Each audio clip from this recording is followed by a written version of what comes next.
Likutei Sichos, Likutei, that's volume 17, the Sicha for Pirkei Avos on the Mishnah Kol Yisrael, which is typically recited as an introduction, as a preface for the recital of Pirkei Avos each and every week. We're going to learn what is the true meaning, the true translation of the word Olam Haba, literally the world to come. Also, we'll get a deeper insight and appreciation for what's greater, heaven or earth. So the custom is that before we begin to recite the Pirkei Avos each and every week throughout the 6 weeks between Pesach and Shavuos, and then later those who continue throughout the entire summer, before we begin, we preface it with the Mishnah, Kol Yisrael yesh lahem chelek l'olam haba. Each and every Jew has a share in the world to come.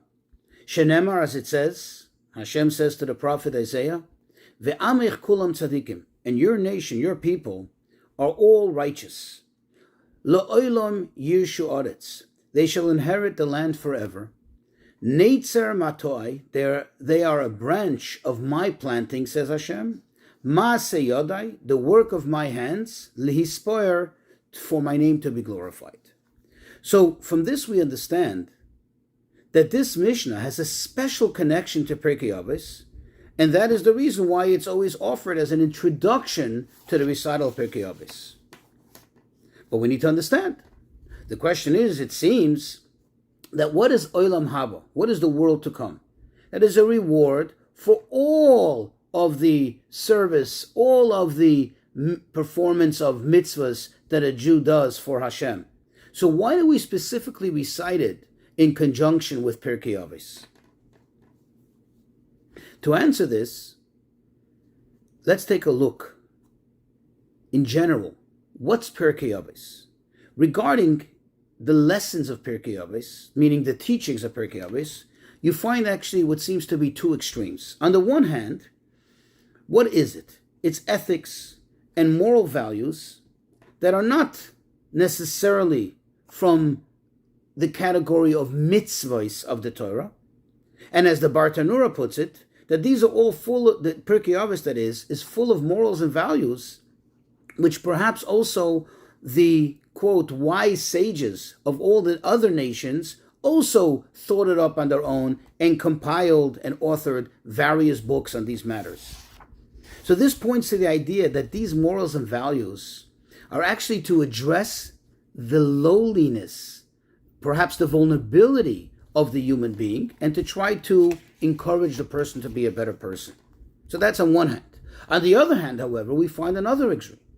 The sages tell us, there's a quote in the Talmud that says, Haiman de boy lemevi chasida, one who wishes to be extra pious.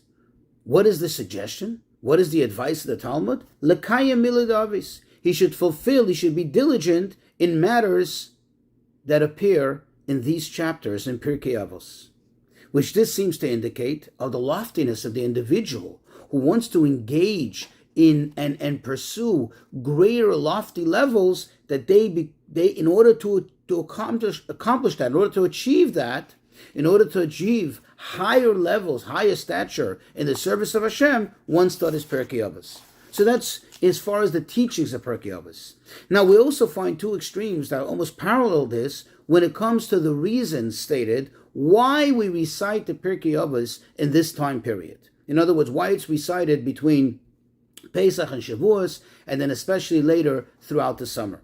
On the one hand, a reason is given that since during this time period, as the climate gets warmer, as the sun starts to come out, the tendency is that people become more lax in their diligence and in their awareness of what's right and wrong, and their bodily desires seem to increase and become more active. And therefore, we learn this to remind us, what our duty is, where we're supposed to stand and not allow ourselves to slip.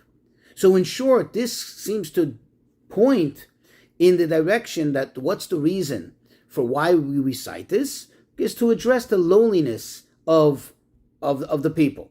On the other hand, however, we find another extreme. It's not just the lowly people, it's not just the simpletons who recite Pirkei Avos, it's everybody who recites Pirkei Avos, even the greatest rabbis and the greatest, most pious people. So this seems to indicate that there is another extreme where, again, this is applicable and has a strong teaching, so to speak, has a strong connection also to the most loftiest amongst us. Says the Rebbe, because of these two extremes that we just pointed out, this is precisely the reason why we recite this Mishnah, Kol Yisrael Yesh Lam Chelik Olam Haba, that every single Jew has a share in the world to come, and it makes it clear and understood why we're saying Pirkei Avos and how these two extremes come together, as will be explained. So let's take a look for a moment. What is Olam Haba? What does this mean when we say Olam Haba, the world to come? Typically, people associate it, and it is most of the time associated with what we call Gan Eden, heaven. However, over here in this Mishnah, the meaning of Olam Haba is Olam Hatchila, the world of resurrection that will come about after Mashiach comes, and then there will be a resurrection with the neshamas, the souls. And many of these souls could perhaps have been hundreds, if not thousands of years up there in Gan Eden, up there in heaven, receiving their reward, will come back down into the body. Hashem will rebuild the bodies, and there they will receive their reward in the world to come. That means literally it's the world to come. See, by the way, the Rambam explains when we refer to Gan Eden as the world to come, it doesn't mean that it doesn't exist now. It means that it's something that we don't have access to. We don't have the privilege of seeing, and therefore it's to come only in the afterlife. But over here, when we say Olam Haba, we mean literally the world to come, which will be after the end of time, after Mashiach comes, when the neshama comes back into the body. Now, this is something which is going to be equal for all Jews. However, Gan Eden is not. The reward in Gan Eden is not equal for all. Why? You see, because Gan Eden, meaning the reward in heaven, is specifically for the soul. It's not for the body. It's after the soul departs the body. And that reward is primarily for the study of Torah. Now, the study of Torah, by definition, is something that is not equal for all. Not all understand on the same level. Not all have access to the teachings of the Torah. Not all are capable of studying Torah on the same level. And therefore, it follows that the reward is also not equal for all. However, when we speak about Olam Haba, as it applies here, we're talking about the world of the resurrection. After the neshamas will come back in the guf, the souls will re-enter the bodies, then the reward is primarily for the fulfillment of, for the performance of the actionable mitzvahs. That in this, everybody is equal, even those that seem to be on the lowest standing of observance, as the Talmud itself says, regarding even the so to speak, the worst Jews, the most sinful Jews. The Talmud says, Meleim mitzvahs keriman, that they are full, quote, full of mitzvahs, like a pomegranate is full of seeds. That makes up the fruit. So the question is now, if this is the case, it seems that Tchiyas HaMesim, meaning the reward that will come after the resurrection of the dead, is a far greater reward, because it's equal for everyone. It's a reward that comes after, as I mentioned, after some of these souls who have been thousands of years already receiving a reward. You don't take something to go from a higher reward to a lower reward. Obviously, you go from a lower reward to a higher reward. So if this is only going to come after the end of time, after they've already received their reward in Gan Eden for so many years, so many centuries and millennia, so the question is, if this in fact is a greater reward, this seems to be a very curious question that pops up. Something that seems to be a discrepancy here. Why? Because in regards to Gan Eden, in regards to the reward, that's exclusive for the soul. As we stated, in the afterlife, the soul as it is void from the body, over there we say it's not equal for all. But when it comes to the reward, which is in the at the end of the days, when it comes to the reward of after Tchiyas HaMeisim, there we say, even though it's a greater reward, logically, but still everybody is equal in it, everybody will receive their share. Kol Yisrael yesh lem chelek l'olam. All Jews have an equal share in the world to come. So how do we make sense of this? So the explanation for this is as follows. True that externally, meaning outwardly, it looks like that the reason that all are equal in action of mitzvot, in other words, when it comes to the literal implementation of a mitzvah, let's take, for example, putting on tefillin. There is no difference in the physical action of putting on tefillin between a simpleton and the greatest tzaddik.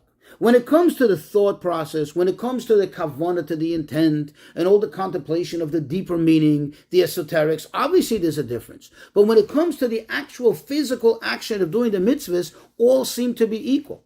And outwardly, it seems like, what is the reason for this? Because it's something so simple, so basic, it doesn't require any whatsoever emotion, it doesn't require any whatsoever intellectual capacity, and therefore everybody can be equal for it. So it seems to be, so to speak, lower because of a lowly reason that everybody can be equal. However, says the Rebbe, no. Bipnimius, meaning esoterically, the reason why everybody is equal when it comes to the implementation, the physical, actionable implementation of a mitzvah, is because in the essence of Hashem, what was the deepest intention? What was the deepest purpose? What was the desire that Hashem had in creating the world? As it states, that he desired to have a dira b'tachtonim, quote, a dwelling place down here in the lowly worlds. Now, since this intent can only be fulfilled, ultimately, how? By an actionable mitzvah being implemented in the tachtonim, in the lowly parts of the world, with the actual lowly physical parts of the world. Therefore, it comes out that this action on the deepest level fulfills the true intent of the essence of Hashem.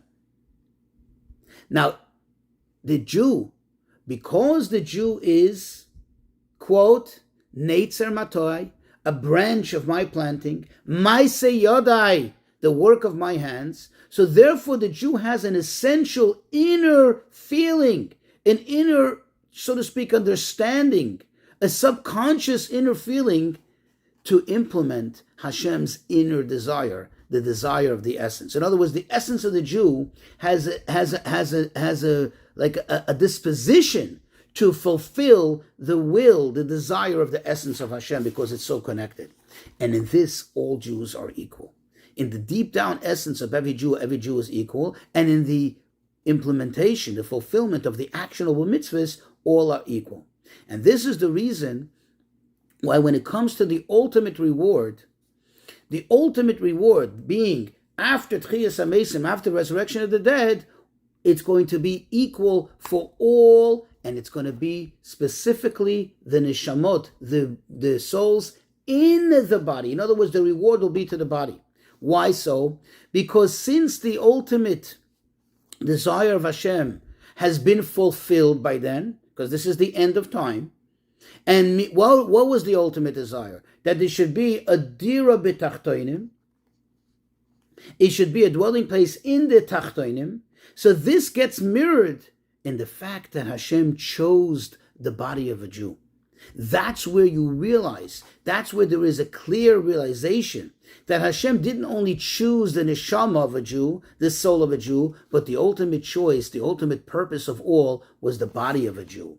And interesting that this also gets mirrored, this gets expressed in the fact that we know the sages tell us that not only is the soul of a Jew eternal, but it comes out that even the body of a Jew has a certain element that is eternal. And that is that there is an etzem luz. There is a certain bone which the Talmud describes as being called luz, somewhere in the back, in a certain point in the spine, that is not destructible. It's indestructible. And that bone is the one that lasts forever, regardless of the circumstance. And it says, quote, from that bone, Hashem will rebuild the entire body. Thus we see that the body of the Jew ultimately is what Hashem really chose, and that's what it becomes eternal. And therefore, in that time, when the ultimate purpose has been fulfilled, and it will become the resurrection of the dead, then will be the ultimate reward.